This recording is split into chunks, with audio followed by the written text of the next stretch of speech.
always wanted to go on stage in front of the public and to the fans, and I think will be very exciting. Interesting, so interesting.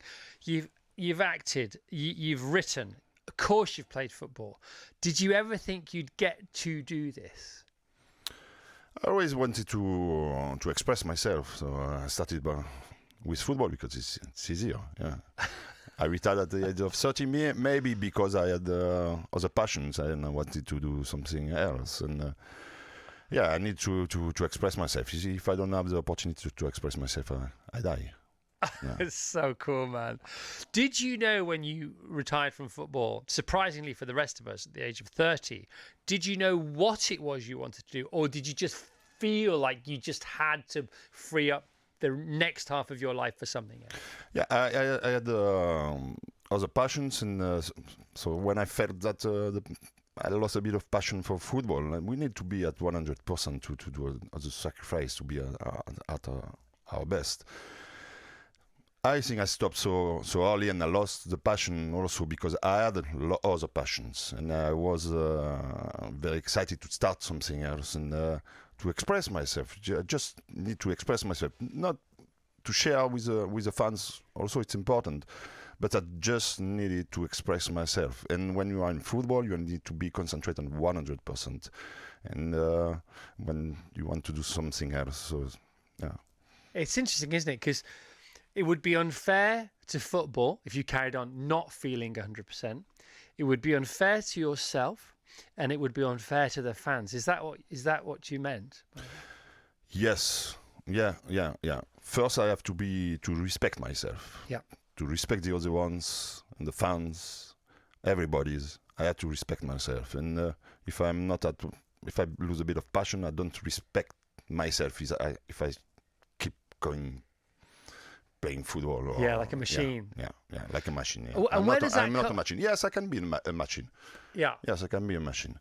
But where does that come from? That sort of natural bent for self-respect, because we all want to feel like that, but some of us, especially if we were given the gift that you had and you were having the time that you had, to give it up. Where is that you naturally? But is that your true nature, or does it come from your parents, or what?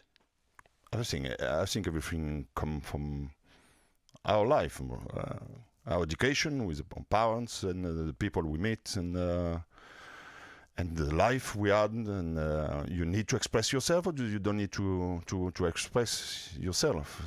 That's it. So I write, I paint, I play music, and as I said in a song, you hate me, you love me, I'm only judged by myself. Yeah. But I'm brave enough to do it and go in front of the fans. When you were a little boy, was music a big part of your life then, or is it something that's grown over the years? I love the music. I always loved music. I was born with the music. I think the human being all human being is born with the music. The reason we have the body reason. By the way, look at him move. We create the music, or I don't know. I don't know if the human being created the music or the music created us. Eric just dropped his left shoulder. The music created me, I think. That was great. I think the music created me, yes. 1966, that's when you were born. So we were born in the middle of one of the most exciting decades, both of us, same age. You know, I can remember, the first song I can remember on the radio is Obla-Dee, Obla-Da from the Beatles, or it was Marmalade maybe. What do you remember? What kind of music were you listening to as a kid? What kind of music was in the house? My father listened opera and classical music a lot. And me, in the 70s, it was Sex Pistols, The Clash. And then I started to buy live music. I love live albums. And the first live album I bought was The Doors. Absolutely live. I didn't know The Doors, but I saw this cover, which was wonderful, and I discovered I'm still fan and still listen The Doors and Jim Morrison, the lyrics and everything, the personalities of this band, and we enter in their universe when they sing, and I can't stop enter to their universe, and I love it. Yeah. You know. When I listen to the Doors, I think two things. One is, why don't I listen to the Doors more often? Every time I hear the Doors. And the second thing I think is, I could listen to the Doors for the rest of my life. Me too. I just so haunting. Yeah. So inspiring. Oh, there's just goosebumps now just talking about it. Oh my God. Get into the Doors, gang. My son Noah's in today. He's 14. He was playing the Doors the other day. It was maybe the proudest moment of my life. I said, are you playing the Doors? He said, yeah, I'm playing the Doors. I said, yes. Unbelievable. That's good. Punk. That explains a lot. Punk as well. You like live music. Obviously, you just said that because you buy live music recordings, but you also go to gigs. Tell us about Nick Cave, the last time you went to see Nick Cave. Yeah, Nick Cave is also somebody like Jim Morrison. When you see him on stage, his voice and his relationship with the fans and the music, it's like you're dreaming. You are with him, you enter to...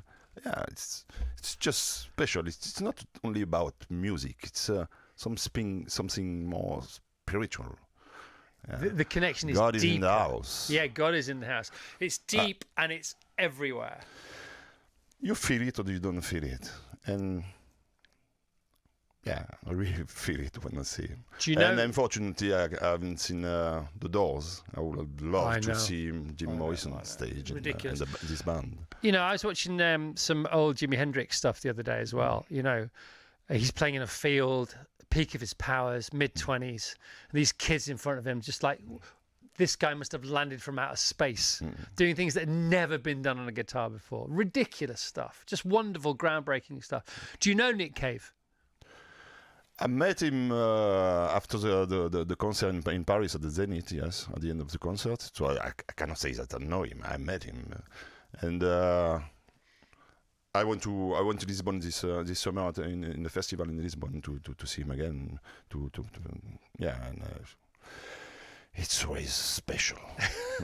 You've been compared to Nick Cave. What's the review in The Guardian? So there was a review in The Guardian, which was very flattering, so I'm sure you would expect it to be. And it said, take Nick Cave, add a splash of Leonard Cohen, sprinkle with Serge Gainsbourg, and you might have something approximating Eric Cantona. How about that? I love it. That's great. I'm sure you do. It's pretty cool. All right. So you started this in earnest in lockdown, I understand. I started with a friend of me in a studio, which is a great pianist called Johan Dalgaard, and we wrote Perfect Imperfection and Je Veux, which is in an EP, together. And then the lockdown arrived, and I started to play the guitar obsessionally, hours during the day. And I'm still a bad guitarist, but I'm good enough to write some music. Yeah. And had you always wanted to play the guitar? Was it something that was it one of those things that you knew you would sort of gravitate towards? I just write lyrics first, and in my lyrics I try to find the English is very musical language. French it's not so musical, so I have to find words and the musicality with the words. So when I write the music, a bit of the song is already written, and then I have to find something. So the guitar helped me to find. But I think everything starts from my lyrics. From your lyrics. Even the music can come from the lyrics, the meaning of the lyrics and the musicality of the lyrics. We think, as English speakers, we think that the French language is very musical anyway. What does our language sound like to you? No, French is not as musical as the English. Isn't that interesting? But it can be musical, but we have to find some word. But you can say anything in English. Brian is playing in the garden. It's very musical. If you say Brian, we've been the opposite, haven't we? If you say Brian est en train de jouer dans le jardin, it's not so musical. But maybe with a French accent for you, it sounds musical. I don't know. Very much. And so. I'm from the south of France, which is more musical also. Dans le nord. The accent. Dans le midi, oui. Yeah. Marseille. Who's Brian? With Brian. Brian and Jenny. It's when we started to learn English at school. Brian, it's so cool. Yeah. My goodness me. So you're on the guitar. How many guitars do you have? Have you started a collection yet? People do tend to get a lot of guitars. I have some bad guitar, but I have a few. And sometimes when I'm shooting somewhere in France, and I go to a shop, I buy a guitar. Yeah. And, at the end of the day, I start to play guitar. And sometimes I'm not a great feel guitarist, but I got my guitar yesterday because it was raining, and I just get it. And once I start playing it, time just disappears, man. Yeah. Yeah. Love it. So you've written 2 songs in English and recorded 2 songs in English and 2 songs in French for this EP. And this is a prelude to an album that's going to happen as well. Which did you find easier to write? The English songs or the French songs? Or is that not really a question? What do you think? It's different. French, I feel bit maybe more free in French. Because I know more words and it's easier for me. But I also love to write in English. So 2/3 of my songs on stage will be in English and 1/3 in French.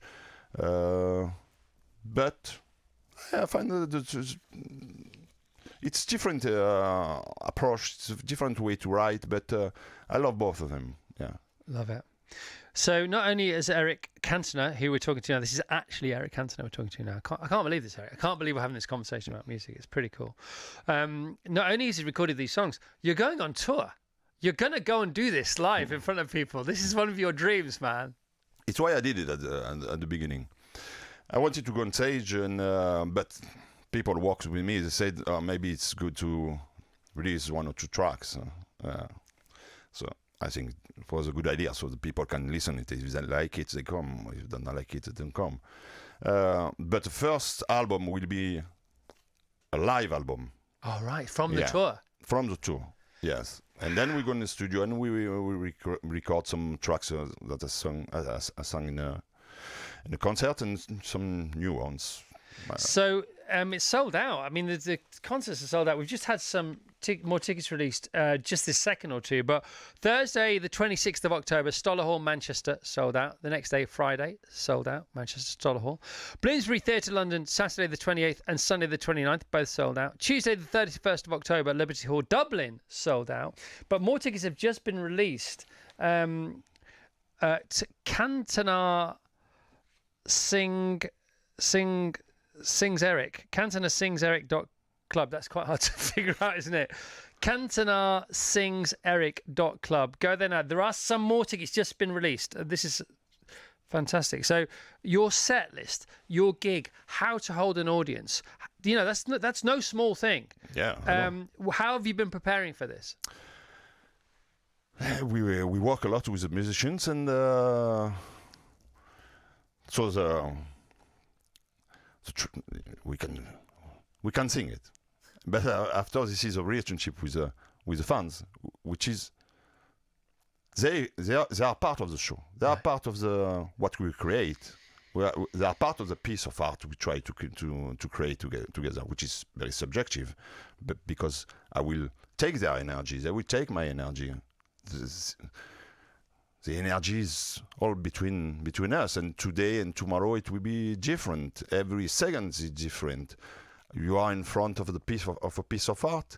You have 100 people. You have 100 pieces of art because it's in a relationship with their life, with their feelings. At the moment they see it. In a concert, it will be exactly the same. So we rehearse.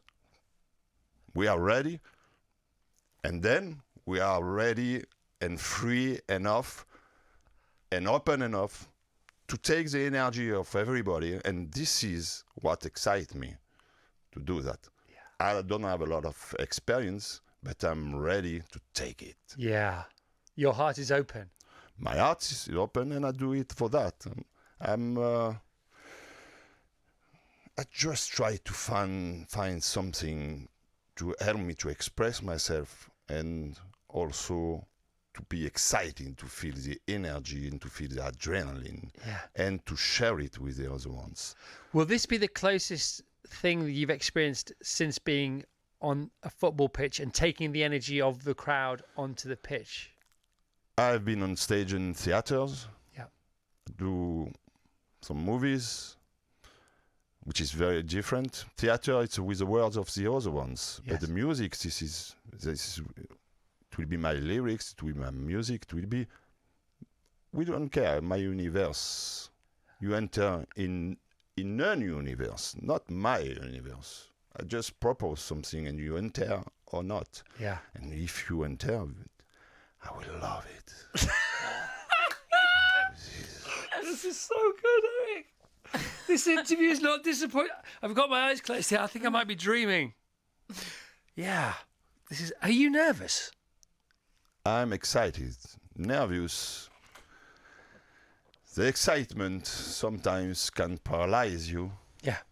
To take you in another world. Yeah, yeah. In football, took me in another world. In theater, took me in another world. In music, I don't know. It's a new experience, but I will try to take it in a positive way. Have you ever been nervous? I've been excited, but never nervous like something paralyzed me. No. It's something different, but in a good way, in a positive way. So I think when we get nervous, I think energy it's a simple, energy is a two-way street. And when we feel defensive or we're doing something wrong, knowingly or unknowingly, we always know really, subconsciously, when we're nervous, I suppose when we're being negative, I always think the energy comes back at you, even if it's your own energy. And when you're not, it flows out of you. It's that it goes that way. Is that? Do you recognise that? I can feel it. I can feel that. That's so cool. In Manchester, at your gigs in Manchester, I presume a lot of old friends might be turning up. I don't know. We see. What do you think? Qu'est-ce que tu penses? Je pense que I think that it will be great. It will be great for everybody, and I can't wait anymore. I want to be on stage now. Will Sir Alex be turning up anywhere, do you think? I don't know. I hope so. Have you heard anything? We see. That means a yes. Yeah. I can tell that's a yes. From the things that you have done and experienced since you were 30, since you retired from football, from the acting, from the writing, from the painting, from the singing, have they all delivered? Have they given you what you thought they would give you? Yeah. Your different experiences, and because they're all art forms, aren't they? Yeah, it's just when you are. I'm not passionate by a certain kind of art. Just need to express myself. So everything is help me. Can be paintings, can be music, it can be writing, can be cinema, it can be theaters. All of this kind of thing help me to express myself. And I love all of them. And I just need to do different things also because I'm getting bored very quickly. Yeah. And I do cinema, I do music, and I come back to the cinema even more excited. I go back to the music even more excited. If I only do cinemas or I only do music, maybe it will be different. And just, yeah. Which has felt the most natural out of those to you? Writing. Yeah, writing lyrics or poetry. Yeah, give me this freedom, and it's just in a few minutes, few seconds, very spontaneous, with a lot of spontaneity.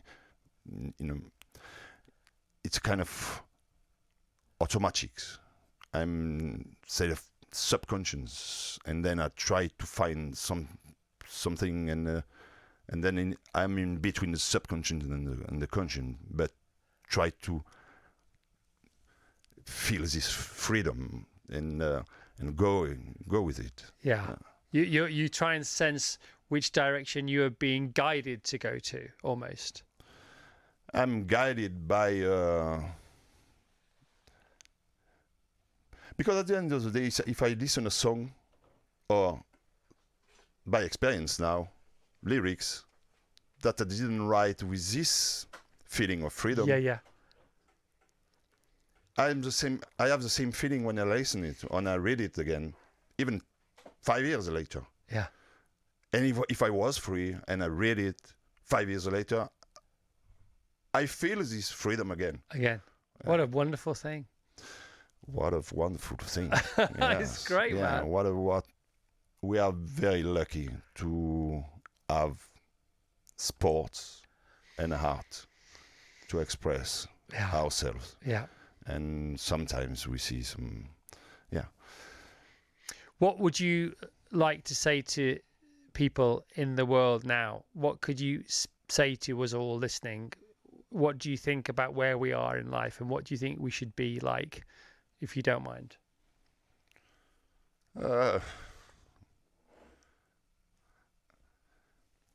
There is a sentence from a French astronaut, Thomas Pesquet, who said he was in a space, and so he saw the Earth like we see the moon, and he said, from where I am, it's difficult to understand borders, wars, and hate. And I think if we take distance, so me, I'm not from Marseille, I'm not from France, I'm not from this world, I'm from the universe. I try to take de-zoom instead of zooming. If you zoom, you finish here. How do you call that? This. In the belly button. Exactly. Yeah. So don't zoom in, zoom out. Yeah, I de-zoom. And I can see myself with my heart now. Merci beaucoup. Okay. Thank you very Bonne much. chance. Thanks to you. Amazing, man. All the best. Great to see you.